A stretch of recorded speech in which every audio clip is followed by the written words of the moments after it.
The card at the bottom of the deck is the moon, and the moon represents potentially deception, dishonesty, things hidden.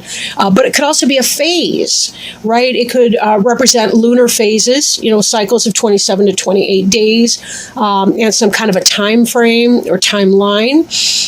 Could represent intuition and the mystery. Definitely the yin side, the feminine archetype.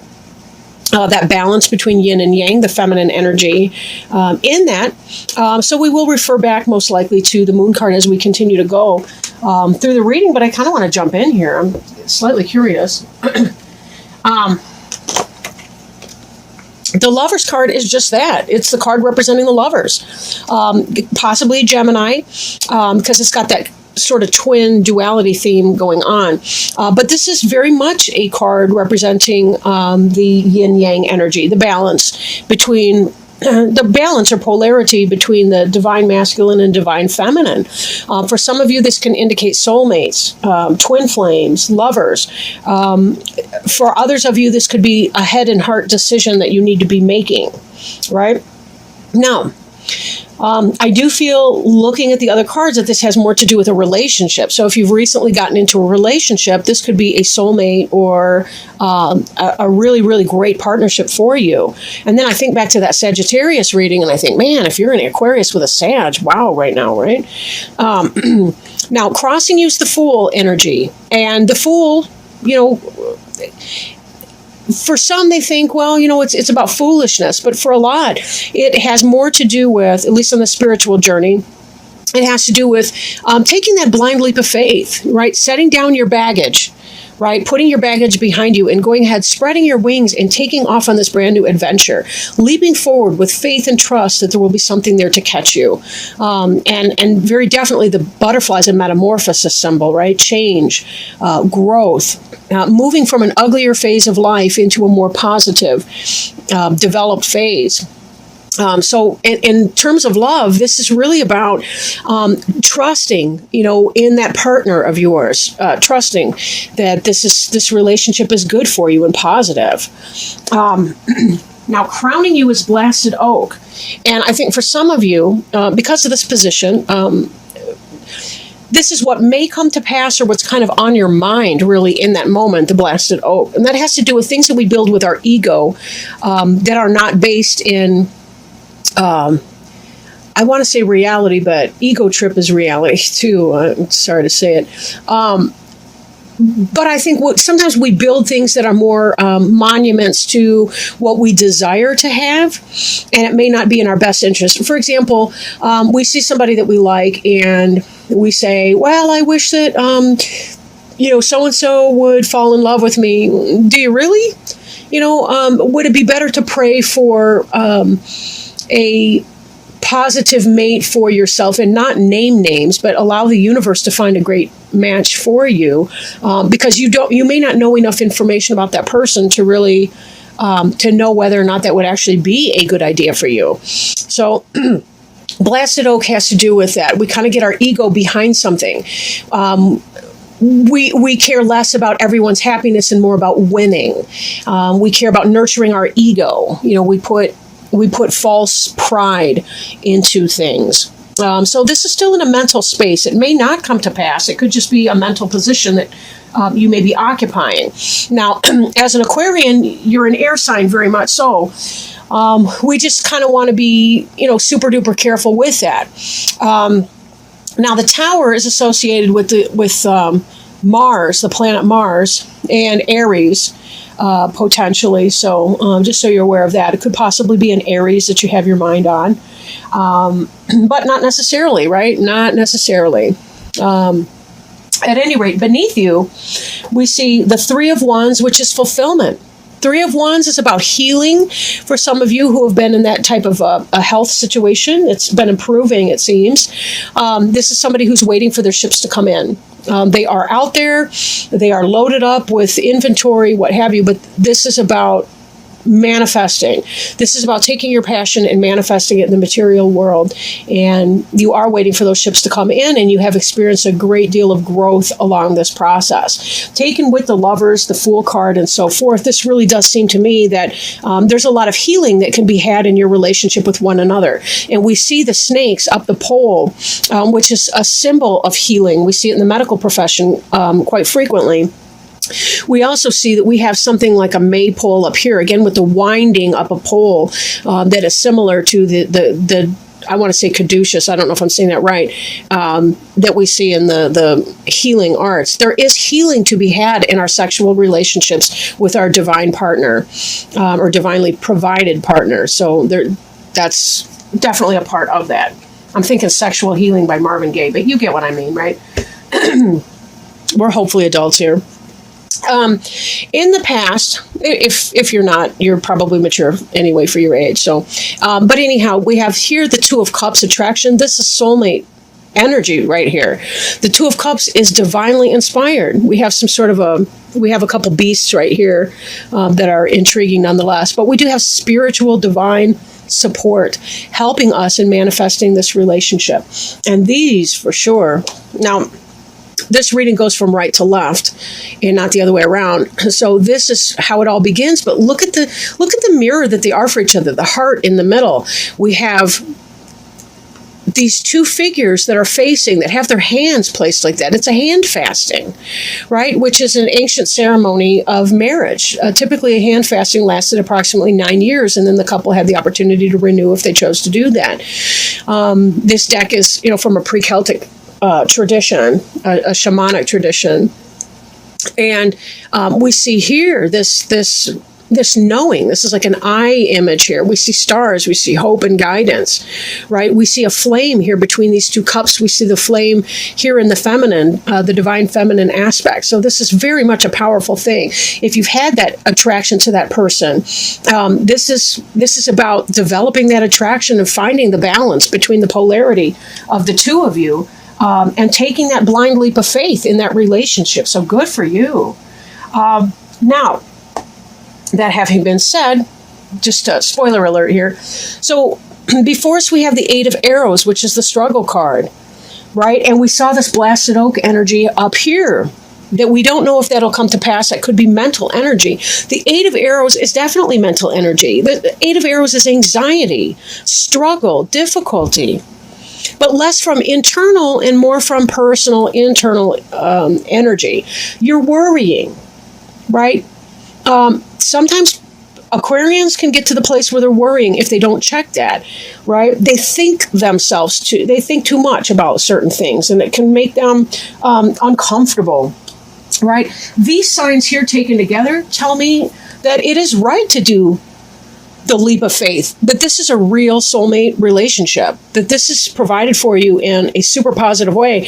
This here, this Fool card, I think it almost seems like you should be taking the leap of faith with this person and taking a chance on love here, but for some of you, you fear being foolish or being made a fool of. And that's really not the energy of these cards. These are very powerful here. With the soulmate relationship. Again, maybe not for everybody. Maybe some of you are doing something foolish with a person, but for most of you, I really do feel like something positive is happening or going to come in that way.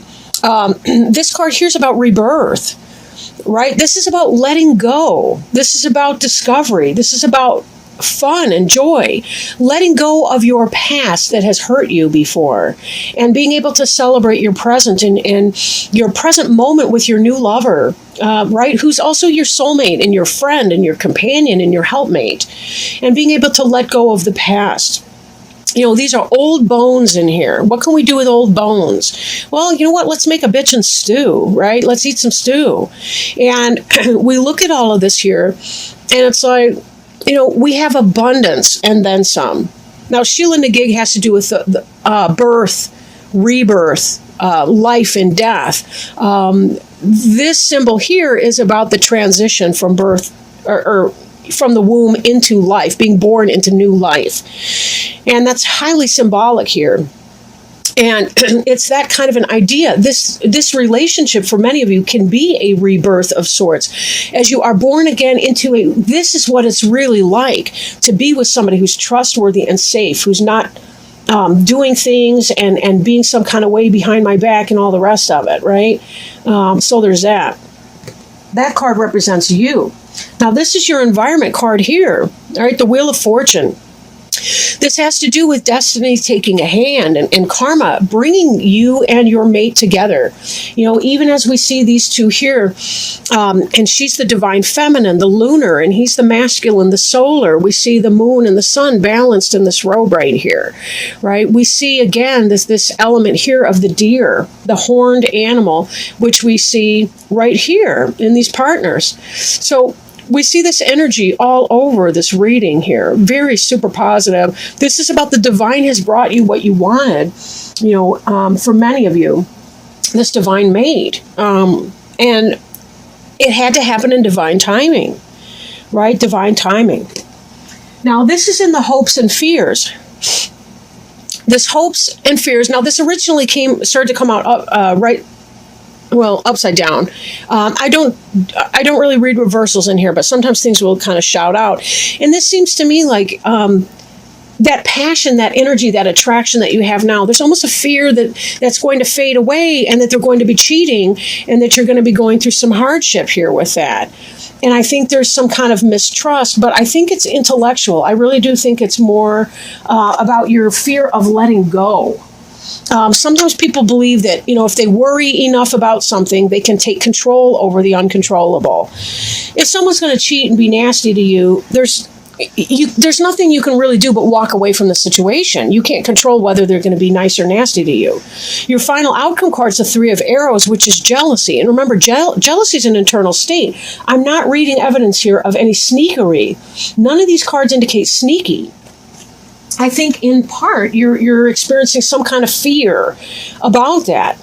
Be very careful that your intuition is guiding you correctly and that it's not being deceptive of you. And sometimes we can use our intuition in a way, and there's a very fine line between intuition and imagination. In fact, to reach our intuitive place in our mind, we kind of have to go behind our imagination. That's why, if you listen to guided meditations, a lot of times they start out, you're walking through the woods, you're walking on the coastline, you're walking on a beach. You're doing something like that because by beginning through your imagination, you will reach that little portal where all of a sudden you're not making it up anymore. There are elements and sounds and statements that are coming to you that you're not even creating that consciously.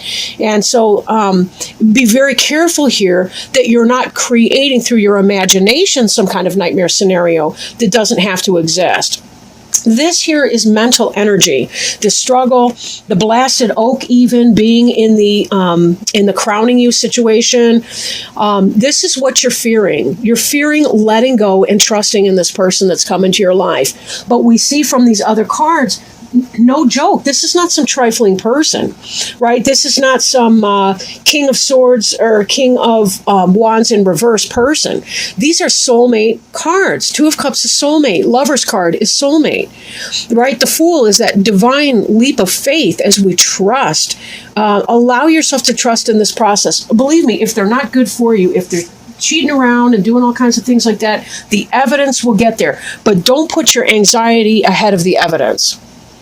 Okay, I don't think that it's going to be there. I really don't. And why deprive yourself of happiness for no reason? Isn't it your turn? Is it not your turn to be happy?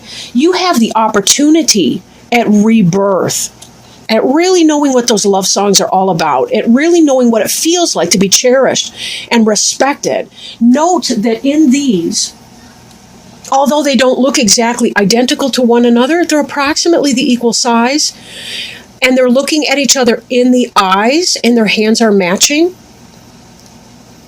These are equals. These are equal partners. This is not an abusive or exploitive relationship here. So with that in mind, allow yourself to have what has been brought to you. You've gotten here because you've learned past karmic lessons. The Wheel of Fortune has brought this in because you are ready for it. You are ready for this, and you will experience that wonderful rebirth. Take your relationship one day at a time, 1 minute, 1 millisecond at a time if you have to, because sometimes that's overwhelming enough. But really do check your insecurities, right? Sometimes we need to bounce it off of our best friend. Sometimes we need to, talk to a therapist about our past, do some healing work to let go of the people that have engaged in some negative behaviors around us in the past. But know that you do deserve to be happy, and that this may be a very significant chance for you. So don't torture yourself through anxiety and worry about things. Try not to be jealous of their ex. You knew that they weren't a virgin when you met them. Unless you're, a teenager in high school, they're probably not. And, so when you really think about that, how much energy do you want to put into worrying about their ex or their baby mama or their, the father of their children, or, any of that kind of stuff, their ex who may still be somewhat in the picture. Maybe they're sharing a dog or, whatever the case may be. Just let go of all of that and allow yourself to have some peace of mind and some fun, because you really do deserve it. You guys work very, very hard, you Aquarians. Lots of respect to you. Now, what I'm doing off camera here is I'm shuffling our angel tarot cards and asking our angel friends if they can possibly provide us with some sort of a message. Sorry to shuffle so long, but I just want to make sure it's mixed up real good. And we have a jumper. Good news. All right, the Emperor. Ooh, this could be your divine masculine here that we were just looking at, and that beautiful Lover's card here. Thank you, angels. The card that we have here is the Emperor, Archangel Michael. Organization in logic, structure and discipline, and leadership. I apologize about the glare here. I'm trying to make that go away. And so I'll read to you from the book. It's important to cultivate logic, discipline, and order right now. This card signifies that although your dreams are valid and sound, they still need guidelines and organization so they can manifest properly. Create a detailed plan for how you'll proceed and maintain kind but authoritative control over how that plan is implemented. And I have to say that, oops, sorry, I bumped the tripod here. That first part made me think of our moon card here, that perhaps we need to balance intuition and insight with the order and the logic. And again, that's that idea of the balance between the masculine and the feminine, because the masculine symbolic of the order and the logic, and the mystery and the chaos and the feminine and the intuitive is represented by the feminine or the yin, right? So that just came to mind. So back to the book. Thank you, angels, for helping us here. Feel empowered to take a leadership role in your career and any projects you're working on. Structure and order are your friends as you move from the preparation stage into the execution of your plans. Believe in your ability to be a positive and diplomatic leader. Get organized so that you can be more effective. Additional meanings of this card are the desire to be a success, stability, making wise choices, security, government agencies, law enforcement, the respect of others, and fatherhood. Archangel Michael is the angel of strength and protection who oversees everyone's life purpose. Call upon Michael for courage and strength as you make important and necessary life changes. He can also help you focus your logical mind and left brain talents upon your projects. So excellent, excellent news.